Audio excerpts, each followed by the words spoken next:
కొన్ని ఊహాజనితమైనటువంటి ప్రశ్నలకి నేను జవాబు చెప్పలేను. హైపోథెటికల్ క్వశ్చన్స్ అంటారు వాటిని.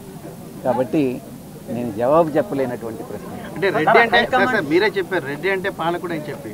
ఒకప్పుడు పాలించిన వ్యక్తి ఇప్పుడు మళ్ళీ రెడ్డిగా ఉన్నటువంటి వ్యక్తి మరి సైలెంట్ మళ్ళీ పాలకుడు కాకూడదు అని ఏదైనా ఉందా? కాకూడదని కాదు, అదే అంటున్నాను సార్. అటువంటి వ్యక్తి ఆ పాలకుడు ఎందుకు స్తబ్దుగా ఉంటున్నాడు, ఎప్పుడు మళ్ళీ ఆ ఛాన్స్ తీసుకుంటారు అని. సందర్భానుసారంగా ఎప్పుడు ఏం చేయాలి అన్నటువంటిది ఆ యొక్క మనిషి స్వభావాన్ని బట్టి నిర్ణయించుకోవడం జరుగుతుంది.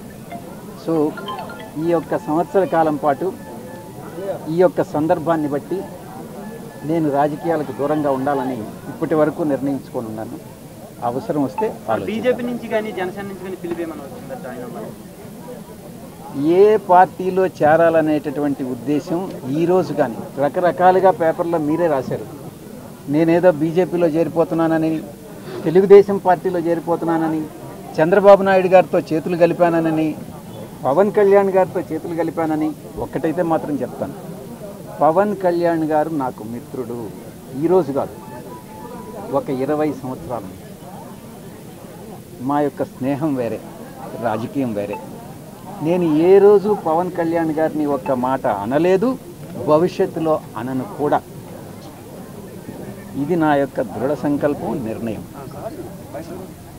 ఇక రాజకీయ రంగ ప్రవేశం అన్నటువంటిది పరిస్థితులను బట్టి ఏ రకంగా నేను నిష్క్రమించానో అవసరమైతే తిరిగి రాజకీయాల్లోకి రావడానికి కూడా నేను సిద్ధంగా ఉన్నాను. కాంగ్రెస్ నుంచి కానీ కమ్యూనిస్టుల నుంచి కానీ నాకు ఎటువంటి ఆహ్వానము లేదు, నేను చేరే ఉద్దేశము లేదు.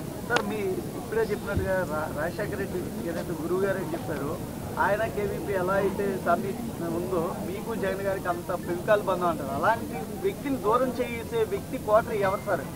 అంత వ్యక్తులు ఎవరున్నారు సార్ అవతల వైపు? మీకు తెలిసి నన్ను అడగడం అనేది అన్యాయం. మీకు తెలుసు,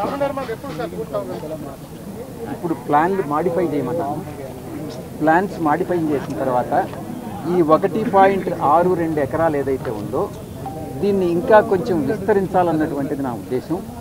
ఇంకొక ఎకరా ఈ సైడ్ కానీ ఎవరైనా అమ్మితే దీన్ని కొని ఒక 2.6 ఎకరాలు చేసి భవనాన్ని విశాలంగా సామాజిక వర్గానికి ఉపయోగపడే విధంగా తీర్చిదిద్దామన్నటువంటిది నా సంకల్పం.